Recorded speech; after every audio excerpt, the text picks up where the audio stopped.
peguei um exemplo que eu acho que ele não é uma obra civil, ele não é uma obra de engenharia, não é uma obra cenográfica, ele não é uma obra artística, ele é um conjunto de todas elas unidas, né? A gente conseguiu nessa peça, eu acho, criar um sonho e botar ele de pé, passando por uma série de comprometimentos e de disciplinas que a gente teve que se envolver. Foi, na verdade, uma pista eletrônica que a gente fez para o Rock in Rio em Madrid, né? O Rock in Rio fazia Lisboa e aí fechou Madrid, vamos para Madrid também.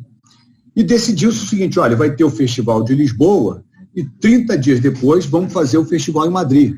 Então as estruturas todas tinham que ser desmontadas, encaixotadas em container, transportadas para Madrid, como um Rio-São Paulo, e botar de pé. Isso teria 30 dias. Então a gente começou com um negócio já com um desafio complicado, entendeu? Por questões de músicos, por questões operacionais, olha, terminou aqui 30 dias depois, esse festival inteiro monta lá. Eu estou dando exemplo de um palco, tá? A gente apresentou, estão vendo a imagem, aquela anterior? Volta antes. A gente apresentou essa imagem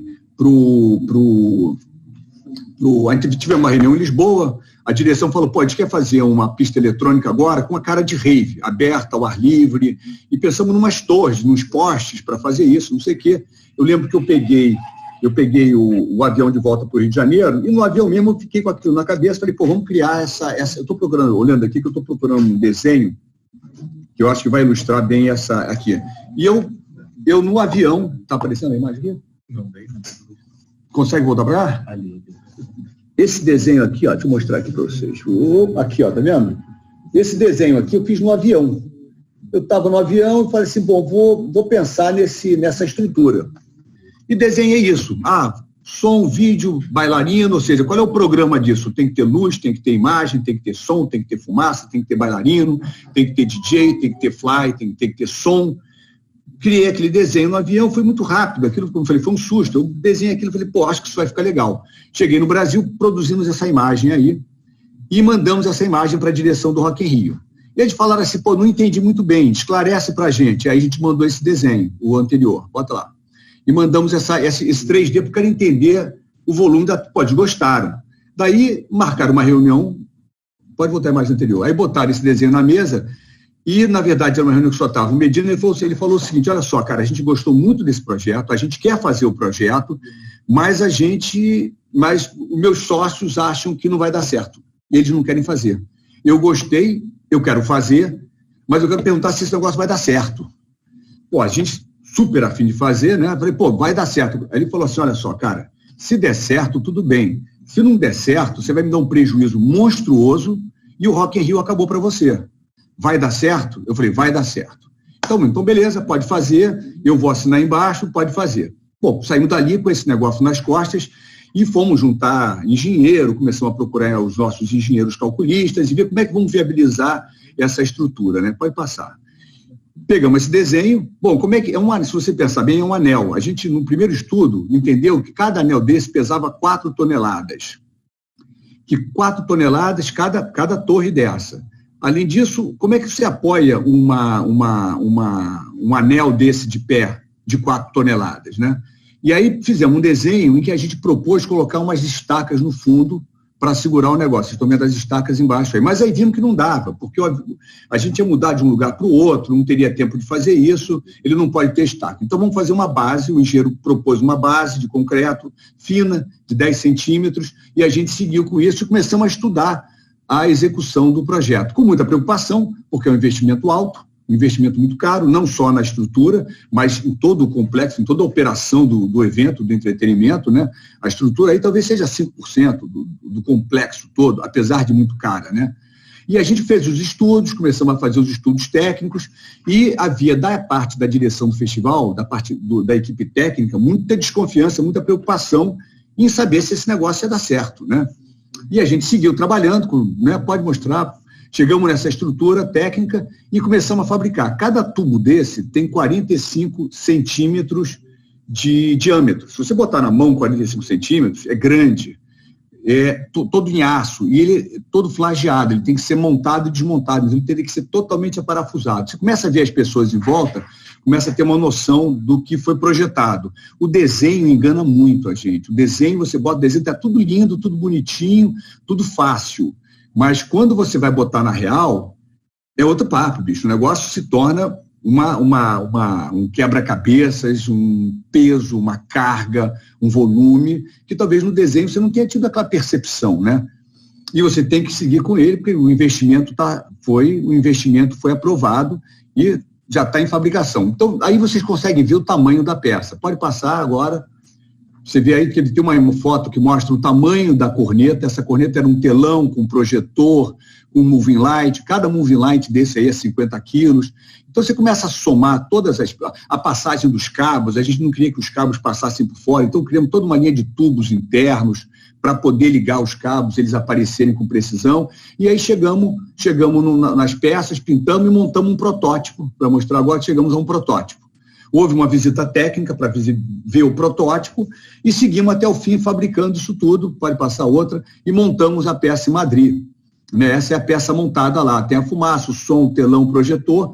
A foto seguinte, você vê que são 6 torres, né? São 6 torres de aço, são 30 toneladas de ferro, que a gente tinha que montar, desmontar, e aí funcionando. E essa foto aí, eu botei essa foto, porque essa foto a gente tirou em Madrid. Foi a peça funcionando em Madrid. Porque depois que inaugurou em Lisboa, a gente já estava com Madrid pelas costas e tinha que garantir esse resultado. Então a gente foi para Madrid, a gente nem curtiu o evento em Lisboa, né? Essa foto é em Madrid, a gente montou, desmontou, transportou, montou em Madrid, deu tudo certo. E eu lembro que a gente foi para o meio da pista esse dia, no segundo dia do evento em Madrid, com a equipe nossa que estava lá, e a gente comemorou ali muito, ficamos horas ali, dançamos, subimos, rodamos. A gente não fez só essa peça para o festival, tinham outras 6 peças dessa, mas essa era realmente uma muito complicada, uma experiência única, a gente nunca tinha feito nada parecido, e ela funcionou plenamente, então teve uma satisfação, ou seja, depois de praticamente 2 anos de trabalho em cima dessa estrutura, a gente conseguiu, depois de, ou seja, 2 anos, a gente projetando, construindo, calculando, fabricando, desenhando, acompanhando, transportando, a gente conseguiu entregar a peça, né? Por que essa peça eu mostrei? É aquilo que eu falei, isso é cenografia, mas 45 toneladas de aço é uma peça de engenharia. É arquitetura ou é uma peça de design, né? A função é uma estrutura de entretenimento. Você vê que ali embaixo tem centenas e centenas de jovens. Uma peça daquela cai e acabou a carreira de todo mundo que estava envolvido nisso. Então, muita responsabilidade, não só a responsabilidade financeira, com todo o investimento envolvido, mas a responsabilidade técnica, né? E a garantia do resultado final. Tudo isso moveu uma equipe enorme para que isso desse certo. Então, se eu falar em arquitetura e arte, relação, 99,9% desse projeto foi relação de todos os envolvidos, né? Muita preocupação. Então, ou seja, a arquitetura, ela tem isso. Para você conseguir botar aquele teu castelinho de pé, para você conseguir botar aquele teu sonho concretizado, a gente tem que entender isso também, principalmente para aqueles arquitetos que já estão fazendo estágio, que estão começando a entrar na carreira, que vai exigir muita dedicação, muito empenho. E esse empenho não é um empenho, necessariamente um empenho intelectual, né? Ele é um empenho físico, é um empenho de locomoção, de disponibilidade. Você, quando vai numa reunião com técnicos, na Cidade do Samba, por exemplo, eu lembro de sentar 5 mesas, eu contei, tinham quase 30 técnicos sentados naquela mesa. Reuniões que começaram de manhã e se estenderam por toda a tarde. Era uma obra enorme, 120 milhões de investimento, sei lá, 15 anos atrás. E você, numa reunião daquela, você não podia piscar o olho, porque toda a informação que estava sendo postada, colocada, discutida na mesa, aquilo tinha que acabar em papel, em projeto, em desenho e em projeto técnico, executivo, construtivo, para voltar para a obra. Então, a equipe de arquitetura tinha que catalisar tudo isso, cada um com as suas responsabilidades, mas a gente fazia o que a gente chama de compatibilização de projetos, que é pegar todos os projetos, trazer para a mesa, juntar todos eles, né, embaralhar todos eles, botar tudo funcionando direitinho, né? Então, essa responsabilidade, isso aqui que eu estou falando não é para desestimular ninguém, não, muito pelo contrário, entendeu? É para deixar claro o seguinte, que se você quiser fazer, você tem que se esforçar bastante, né? A arquitetura, não, como eu falei, não é uma expressão pura da arte. Ela é um projeto, é um resultado de muita dedicação de uma equipe muito grande de trabalho, de um envolvimento muito grande de pessoas e de muita atenção e muita responsabilidade, né? Quando um evento desse acontece, assim, por exemplo, o Rock in Rio, a gente já faz trabalho para o Rock in Rio há 25 anos, né? Depois eu vou mostrar um projeto que a gente fez para o Flamengo, o CT do Flamengo, que entra numa outra vibe, que não acho que seja a questão da técnica ou da arquitetura, mas sim da comunicação, que eu acho que é um ponto que eu queria colocar para vocês também. Já tem também anos, estamos agora envolvidos no Museu do Flamengo, fizemos CT1, participamos do CT2, enfim, já fizemos alguns trabalhos para o Flamengo. Então, essa credibilidade que você consegue com o cliente, ela é diária, né? Não adianta também você, um dia foi ótimo, outro dia foi mais ou menos, outro dia não entregou, né? Para você conseguir bons projetos, conseguir perenidade no seu trabalho, você tem que estar ali ligado 24 horas por dia, todo o tempo, todos os dias, não pode deixar. Você sabe que eu tive uma vez um congresso de telecomunicações, que a gente estava montando palco, estrutura e tudo, um holandês, que era diretor da Nokia, estava conversando e ele colocou um negócio que eu não esqueci. Ele chegou e falou assim: vem cá, João, me explica um negócio. Por que o brasileiro erra no 1% final? Ele chega no final e ele desiste. E ele falando de tecnologia, Nokia, o cara era holandês, ou seja, um rigor de qualidade, um equipamento técnico, um rigor de qualidade muito grande, e ele trouxe isso. Ele estava trabalhando no Brasil e impressionado que o brasileiro no final cansava, não fazia, não ia no mínimo detalhe, não deixava passar, entendeu? E uma obra é feita, eu acho que quando chega naqueles 20%, 10% final de uma obra, que a gente esteja, desde projeto a obra, esses detalhes finais têm um valor incrível. Você não pode imaginar que o teu cliente não está vendo, ele está vendo. Você não pode deixar de ouvir, não só o cliente, mas qualquer um que venha falar com você sobre aquele projeto, né?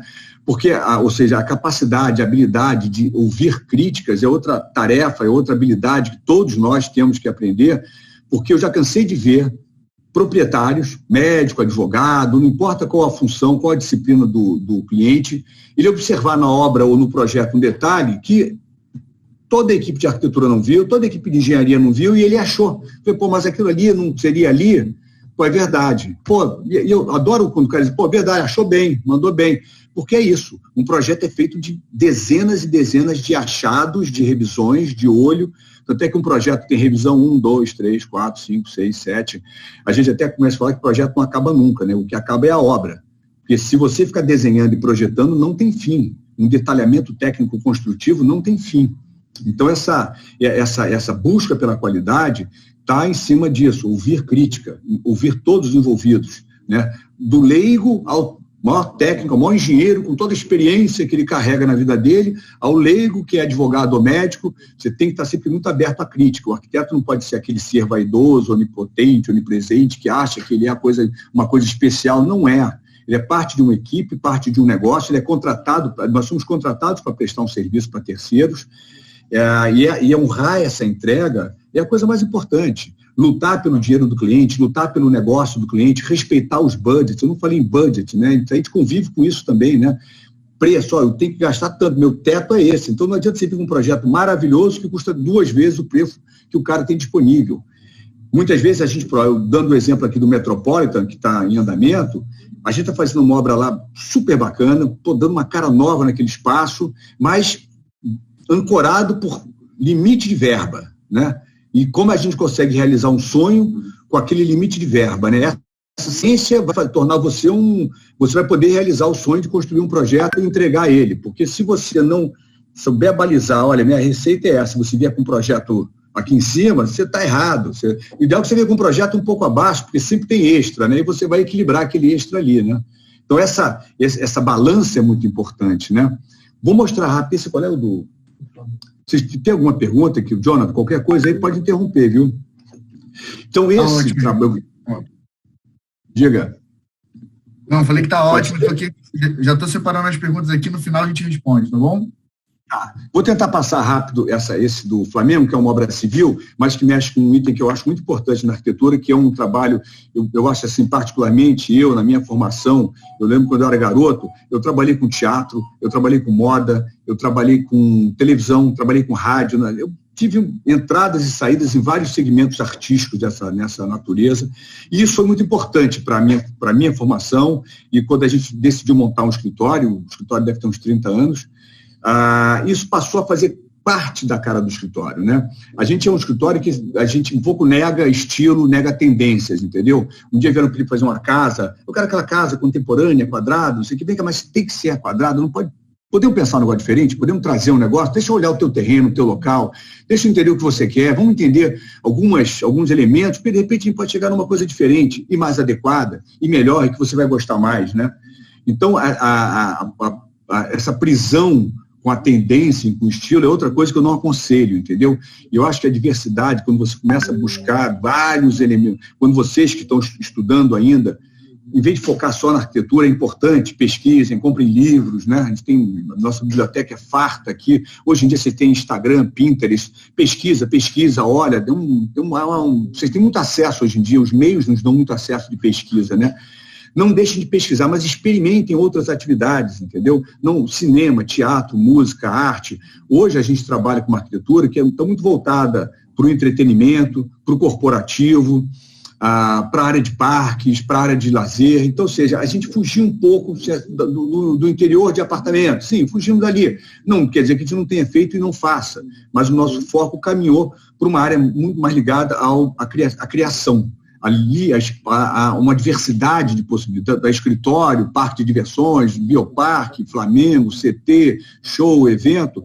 Acabou que a gente acabou caindo numa seara aí muito diversa. E talvez pela formação, não digo a minha pessoal, que eu realmente me diverti com isso na minha vida, fiz várias atividades, mas toda a equipe que acaba procurando o escritório vem aqui um pouco atrás disso, sabe? Vem atrás de quero trabalhar com um segmento de trabalho fora da caixa e tal. E a arquitetura tem isso.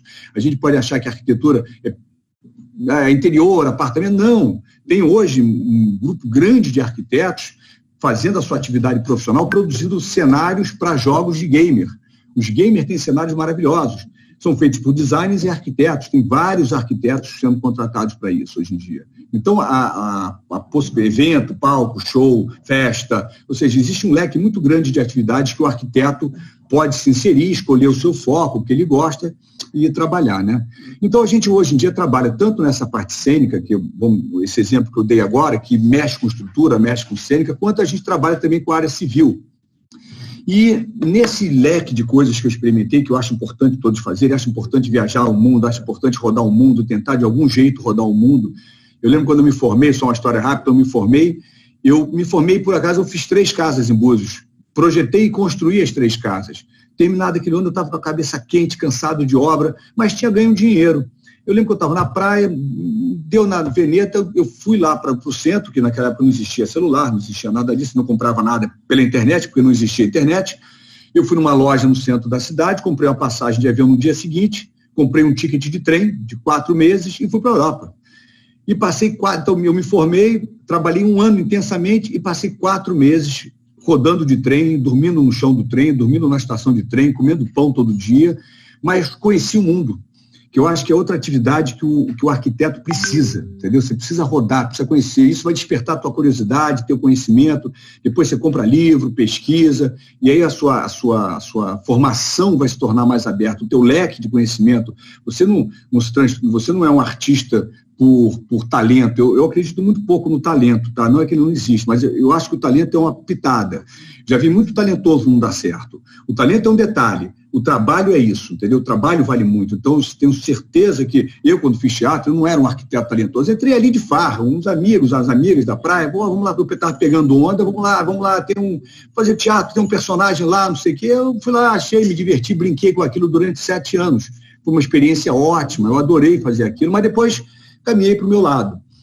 Mas eu não era um arquiteto talentoso, mas eu fiz muita coisa, porque eu estava ali, eu trabalhava, eu era dedicado, eu era curioso, então eu sempre estava envolvido em ótimos papéis na peça, naquela produção, porque eu estava dedicado. E fui trabalhando para poder melhorar. Uma hora eu mudei porque eu fui me envolver com televisão e rádio. Aí foi outra tarefa também que eu fui me divertir aí. Mas essa formação me deu capacidade, habilidade de entender de som, de áudio, de luz, de televisão, de imagem. Não é à toa que a gente está hoje desenhando, já há 20 anos desenhando estruturas e palcos para o Rock in Rio e para outros eventos, para outras estruturas, que é um somatório dessas habilidades que informalmente eu fui trabalhando, pesquisando e adquirindo e gostando. Né? E a gente leva isso hoje em dia quando vai fazer um escritório, quando vai fazer uma casa, quando vai fazer um centro de eventos, ou seja, não importa, aquela experiência bateu muito, né? E a gente entra no que eu falo, teatro, televisão, moda, entra numa questão que eu acho importante colocar antes de abrir para as perguntas, que eu queria mostrar isso, que é a comunicação. A gente tem que entender que o nosso produto, ele é um produto que ele pode gerar, deve retratar não só arte e função, porque fala, arquitetura é arte e função, né? Arquitetura e função, forma e função, conteúdo, comunicação. Eu acho que além da forma e além da função, a gente tem o conteúdo. E o conteúdo é todo o espaço ali, uma loja tem conteúdo, tem uma história, uma marca tem conteúdo, né? Muito trabalho de conteúdo, profissionais passam dias trabalhando aquele conteúdo. Como é que você, com a arquitetura, ajuda a vender esse conteúdo, né? Esse exemplo aqui que eu vou mostrar, que foi o centro de treinamento do Flamengo, eu acho que foi isso. A gente recebeu um prédio, como esse aí que vocês estão vendo, qual é a imagem disso aí? A gente fez a parte interna também toda, mas falando da fachada, tinha essa questão. O que a gente faz com isso aí? Como é que a gente dá uma imagem moderna, digna, criativa, né? E aí a gente pegou e falou assim, vamos fazer uma capa para isso. Não adianta pintar, não adianta revestir, vamos fazer uma capa. E como é que é essa capa? E aí, vamos tentar pensar no Flamengo. Aí quando pensamos em Flamengo, pensamos na bola, pensamos no escudo do Flamengo e criamos uma espécie de cobogó, criamos essa marca, né, que é a bola e é o outline do escudo, né? E por que a gente criou essa marca? Porque a gente queria fazer um cobogó. Depois eu explico por que a gente criou essa peça, deu espessura nela.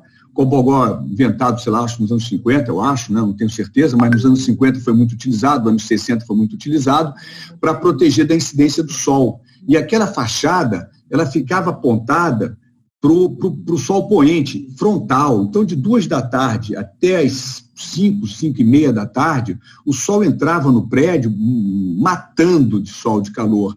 E esse cobogó foi criado para proteger essa incidência solar, né? Então, e criar uma imagem. Usamos as cores, criamos as peças, estudamos os materiais, fizemos com chapa galvanizada, solda zinco, tinta de revestimento de isolamento, né? Então, o corte em Haunter, só para mostrar rapidamente o processo de fabricação das peças. Essa peça quem olha assim pode achar que ela tem 20 centímetros, mas na verdade ela tem 1 metro de diâmetro, né? São peças grandes, né? São peças que têm um volume grande, então você conseguia ter a incidência da luminosidade, a luminosidade passava através mas criava essa proteção do sol. E a outra proteção também é que do lado de cá, onde vocês viram aquela foto, era o estacionamento. Então, você tinha uma visibilidade interna do prédio, do quarto dos garotos, muito grande, entendeu? Então, era para dar também uma forma de preservar a intimidade interna daquelas suítes, daqueles quartos. Eles tinham janela para o outro lado e tinham janela para o lado do estacionamento. Então, não havia necessidade de deixar muita visibilidade para o estacionamento, né? Era uma vontade também interna do clube de proteger um pouco aquela... Não tem que ficar com a cortina fechada, o cara podia ficar com a cortina aberta, que a entrada de luz natural entrava daquele lado e ele dava para a varanda, dava para o banheiro, ele tinha uma janela para o outro lado, mas garantia uma certa independência, uma certa privacidade. Volta antes. Então, aí você vê que a gente foi montando isso, cada peça dessa tem 1 metro, passamos, aí chegamos nessa foto próxima. Bom, isso aí, o que eu falo da comunicação, que a gente estabeleceu isso, e quando inaugurou o CT, eu lembro que a direção ligou para a gente e comentou, João, olha que engraçado, todo repórter, todo jornalista que vem fazer matéria aqui hoje no Ninho do Urubu, todo mundo tira foto com esse cenário no fundo. Todo mundo escolheu esse cenário de fundo. Então, e você vê eles escolhendo os ângulos, um quer no preto, um quer no vermelho, um fica aqui, um fica ali, e a gente está ganhando uma visibilidade muito grande com isso, né? Então, ou seja, é uma peça de fachada que atendeu também uma necessidade de representar o clube, retratar o clube, e ajudou muito na imagem do clube, não só pela qualidade, mas também pelo resultado da imagem, né? Ou seja, o clube conseguiu com isso uma divulgação de imagem dele muito grande, porque aquela imagem ali vendia a imagem do clube, atendeu os jornalistas, então isso aconteceu, né? ou seja, essa parte, a comunicação para a gente está muito... A gente, quando pensa um projeto, antes de pensar na arte, a gente pensa na comunicação dele. O que essa empresa é, o que ela diz, o que ela vende, qual é o produto dela, qual é o público-alvo, que elementos, que referências. Então, esse estudo, ele começa é quase que um trabalho de marketing, né? Você começa a mobilizar todo esse trabalho, todo esse estudo para achar um caminho, né? Não só funcional, não só técnico, mas também não só artístico, mas também um trabalho que aquele prédio, que aquele estabelecimento, que aquela estrutura venda uma imagem, né? Eu lembro que naquela torre das eletrônicas que a gente mostrou, o Medina queria dar no festival uma cara futurista. Eu quero vender uma coisa futurista para o festival. A gente achava que aquilo representava futuro. Vocês devem conhecer a Torre da Tirolesa também, o Palco Mundo, o Palco Sunset. Então, a gente começou ali uma linha de... E a gente não queria fazer palcos com LED, né? Palco, bota LED em tudo. Não, a gente queria que o design fosse mais importante. O LED está ali para passar a imagem do ator, mas a gente sempre quis que a estrutura, que o design da peça fosse o mais importante, né? E não uma reprodução de uma imagem do palco, né? Até que esses palcos, se você lembrar, o palco Favela recentemente que a gente fez, ele não tem nem LED, né? A Rock District, a Rock Street, também o LED é ali no palco, só para reproduzir a imagem, ampliar a imagem do artista, mas não necessariamente é o palco de LED, né? A gente sempre buscou definir que o design, ele deveria comunicar mais do que o LED, né? A nossa estrutura deveria ser comunicativa. E isso, olha, dentro de custos, escolhendo os materiais viáveis, materiais de custo acessível, estruturas resistentes ao vento, são painéis muito grandes. Então, é uma complexidade muito grande que, um momento, ela se torna fluida na cabeça da gente. Mas é um desafio, muito início de carreira também, é um super desafio. Você tem que trabalhar muito bem aquilo ali para ir... Mas tem que estar curioso, né? Que eu falo assim, sente numa reunião com profissionais, sentou na reunião, bota um bloco na mesa, puxa o lápis e anota tudo. Porque se você sentar numa reunião para discutir projeto com alguém e achar que vai gravar tudo de cabeça, teu projeto você vai gravar, você vai lembrar de 30%. Numa reunião dessa, você sai com... Eu já saí numa reunião dessa com 56, 60 itens anotados. E aquilo vira uma ata. E a ata vai para as partes todas, para que todos possam convergir com todas aquelas informações. Numa reunião de arquitetura, são muitos itens discutidos. Então, o hábito de carregar um papel, carregar um bloco, carregar uma caneta, sentar na reunião, anotar, primeiro que gera uma credibilidade muito grande para todos os envolvidos, né? Desde o cliente, ao engenheiro, ao responsável pela obra. Os caras estão anotando, os caras estão responsáveis, eles vão chegar ali e vão dar o retorno disso aí. Além de gerar essa confiança, é como deve ser feito, senão você vai esquecer mais da metade, né? Deixa eu falar, Jonathan, a gente tem aí 20 minutos. Eu tenho um projeto que eu poderia apresentar no final, nos últimos 5 minutos. Se você quiser abrir para alguma pergunta, para mim poder atender os alunos aí, também estão à disposição, tá? João, pode seguir. Podemos fazer também responder uma pergunta aí para não deixar no vácuo, né? João, então, se você quiser seguir com a apresentação do seu projeto, pode seguir e no final a gente vem com as perguntas. Pode ficar à vontade. Tá, vou mostrar só mais um. Vou mostrar só um projeto aqui. Tem muitos, né? A gente, inclusive, pode disponibilizar para você, Jonathan. Tem um book da Ciclo, não seria o da Folha.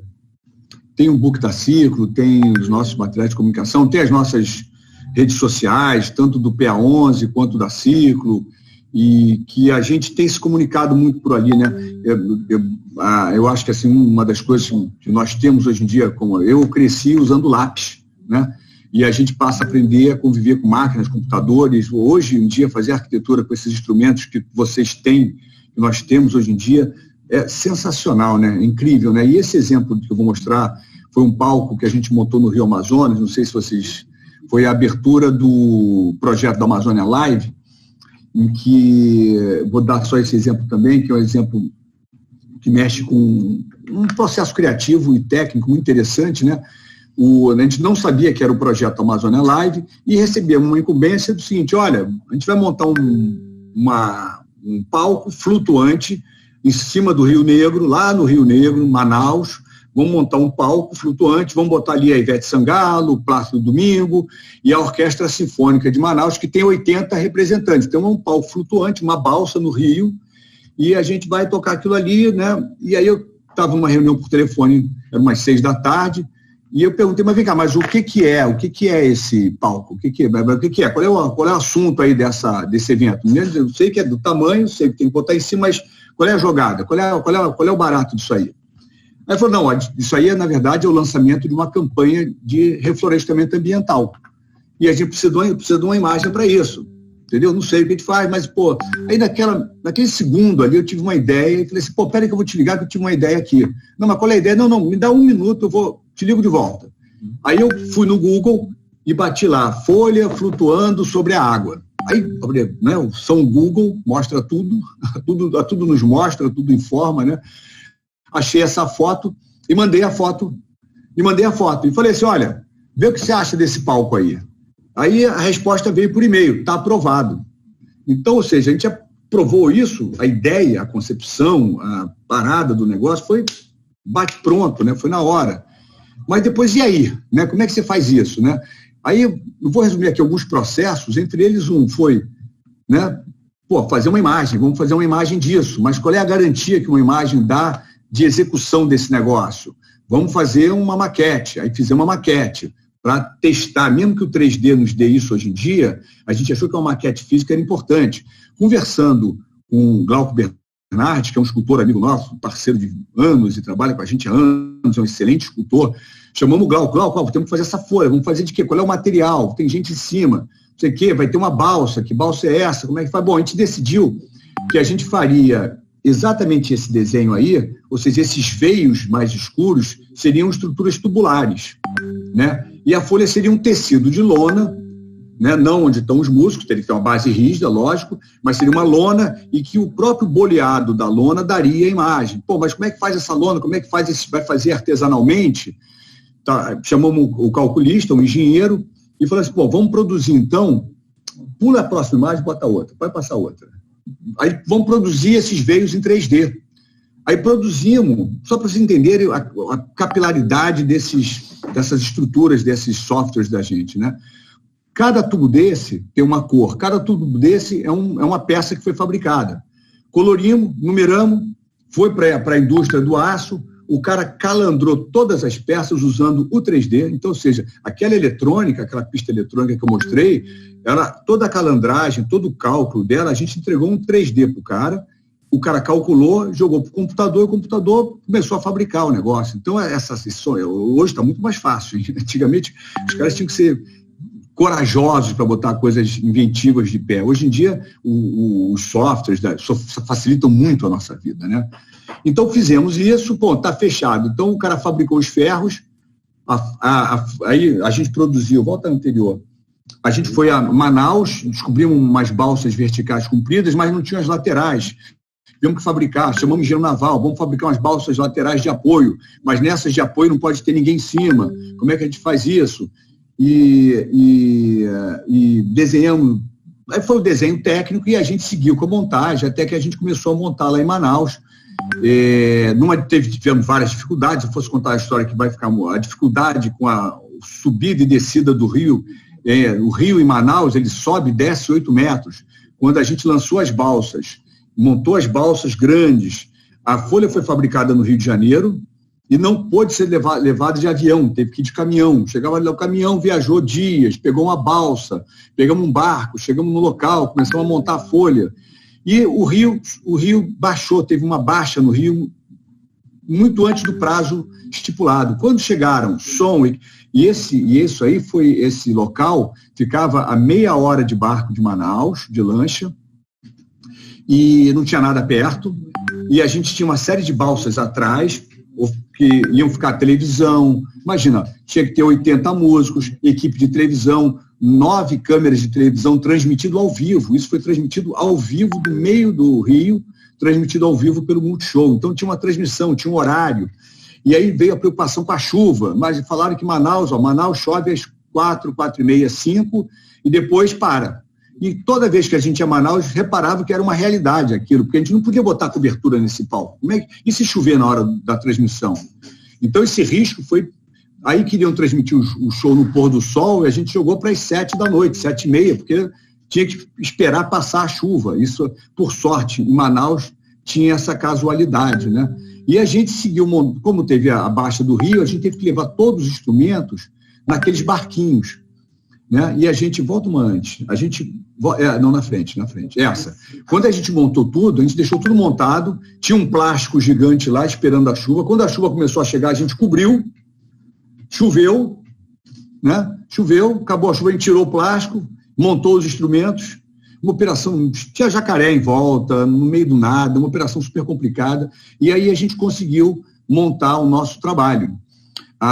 Esse foi um exemplo em que uma estrutura teve um efeito de comunicação incrível, porque a gente cansou de conversar sobre esse palco com pessoas que eles viram o palco, eles viram o cenário, mas não sabem quem cantou, porque o impacto visual disso realmente foi uma coisa, não é uma coisa comum, não é uma coisa que a gente acerta sempre, e a campanha, a campanha do Amazônia Live, ela prosperou porque essa imagem rendeu uma imagem nacional, uma visibilidade muito grande e prosperou muito, né? Então, ou seja, essa imagem e as imagens que foram transmitidas pela televisão, como essa, por exemplo, tem aquelas letrinhas que aparecem embaixo durante a transmissão ao vivo, né?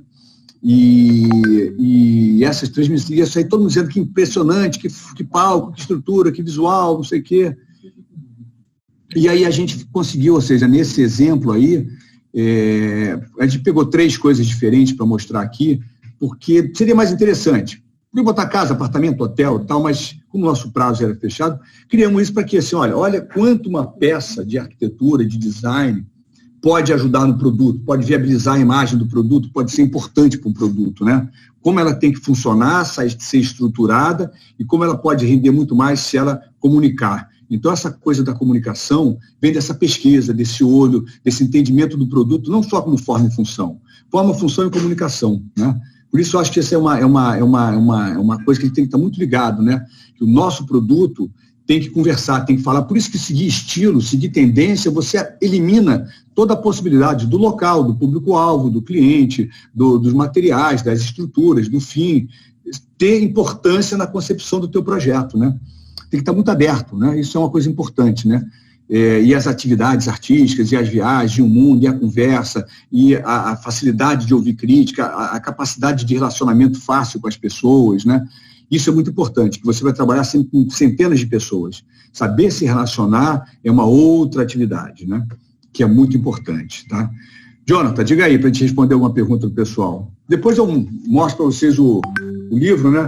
Que, isso aí é um resultado da parceria, vou dizer aqui, do Rock in Rio, da Estácio de Sá, né? Que foi nosso parceiro na edição, da Porto Belo e da Papel Craft, né? Então a gente conseguiu fazer a edição e o livro, ele fala muito mais sobre trabalho, dedicação, fala muito mais sobre as atividades que a gente tem que buscar depois da faculdade, que não é não só, aqui a gente não quer ensinar ninguém a ser artista, arquiteto ou técnico.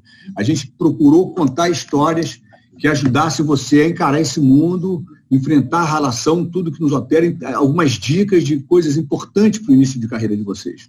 E tem sido super bem aceito pela galera, isso é muito bom. Desculpa o falatório todo.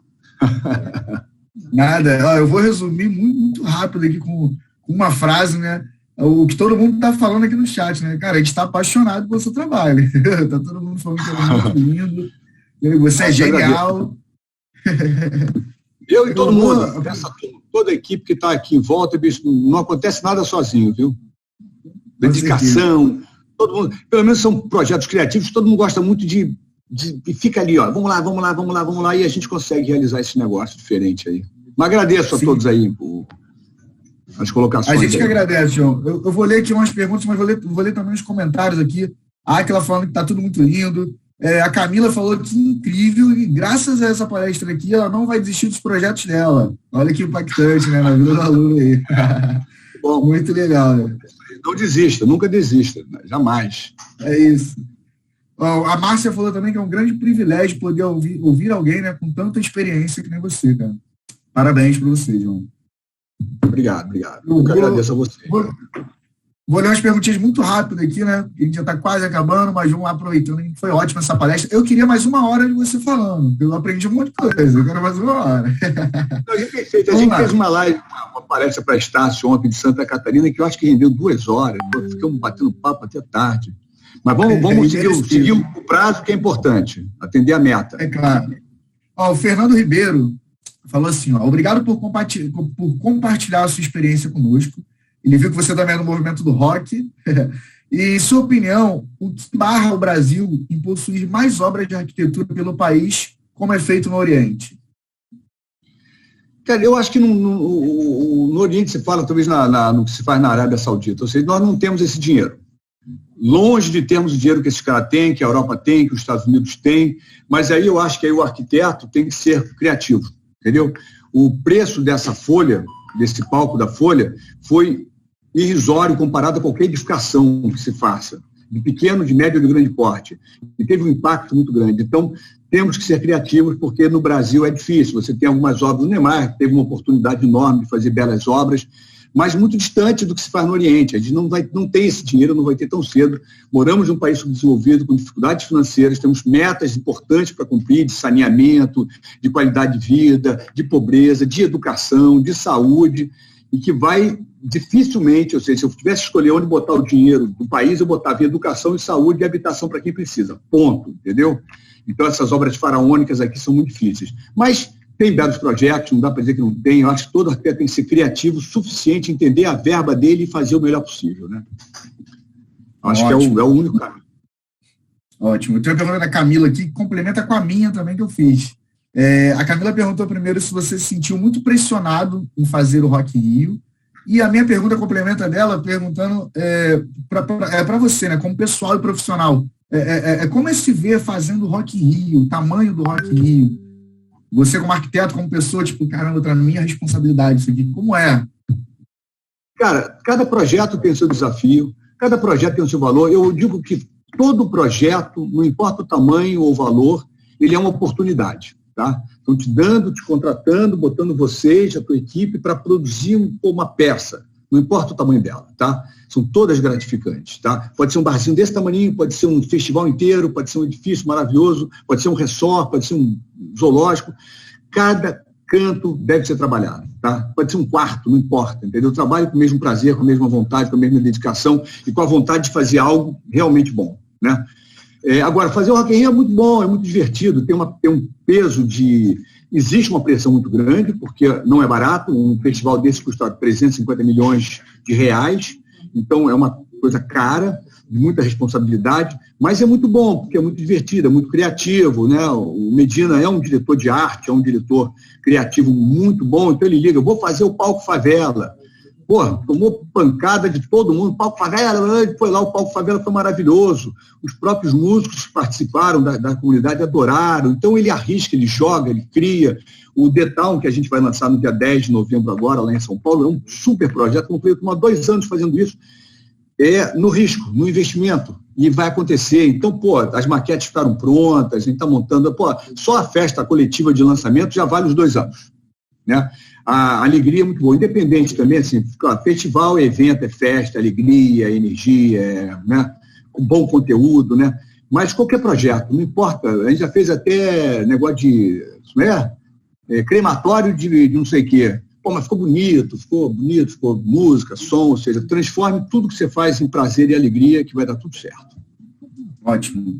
Última pergunta aqui para a gente finalizar, ele quer saber qual é a sua dica, né? Para quem está na faculdade de arquitetura, está iniciando no estágio, né? Como essa pessoa se destaca no mercado de trabalho? Cara, eu acho que uma coisa é isso aqui, olha, eu sempre viajei para fora com uma mala vazia para trazer livro, né? Hoje tem Instagram, né? Tem Instagram, tem Pinterest, tem, pesquisa, vocês podem pesquisar à vontade. Então, pesquisa, curiosidade, assim, você tem que ter muita curiosidade, tem que ter muita vontade para que você possa evoluir. Como eu falei, eu não acredito em talento, eu acredito em trabalho, né? Acho que quem resolve trabalhar, quem resolve focar, vai. O empenho é importante. Eu trabalho, vou te contar, muito, de segunda a sexta, a gente tem trabalhado bastante, temos ralado bastante, o ano está sendo ótimo, e a gente tem que começar a trabalhar, começa às 8 da manhã, 9, vai até 10, 10 e meia da noite, segunda até sexta, já tem uma reunião marcada de visita à obra sábado, com uma equipe grande, porque vai sobrar sábado de manhã para ir. Então, tem que ter dedicação, vontade, muita boa relação com todos, com o engenheiro, com o operário. Só um exemplo, eu convivi muitos anos com o Sérgio Bernardes, mestre da arquitetura, eu entrava em obra com ele, eu era garoto ainda, ele falava com todo mundo, ele não deixava de cumprimentar um operário, um técnico, um não sei o que, ele falava com todo mundo, então fazia aquilo tinha um grande prazer, tinha uma relação com as pessoas, entendeu?